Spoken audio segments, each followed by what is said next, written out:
Dasturimiz davom etadi. O'zbekistonning har bir hududi o'ziga xos taomlari bilan mashhur. Qashqadaryo viloyatining Kasbi tumani esa mazali va o'ziga xos somsasi bilan tanilgan.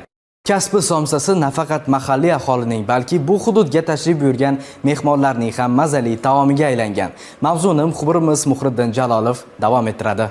Qashqadaryo viloyatiga kelsangiz, har bir tumanning o'zini milliy taomlari bor. G'uzorga borsangiz, g'o'rzor tandirdan bahramand bo'lasiz. Ko'kdalaga borsangiz, chiyal yaxnasini yeb, ta'mi og'zingizda qoladi. Ayni paytda biz Kasbi tumanidagi Talishbey mahallasining somsapazlaridan biri Rustam aka Murodovning yonlarida turibmiz. Bu kishi bir necha yillardan buyon Talishbey somsalarini yopib, xo'randalarga ulashib keladi.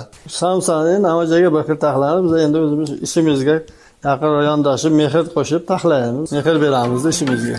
Bugungi kunda Kasbi somsasi nafaqat Qashqadaryoda, balki butun O'zbekistonda mashhurlikka erishgan. Uni tatib ko'rgan odamlar bu ta'mni uzoq vaqt eslab qoladilar va yana qayta tatib ko'rishni istaydilar.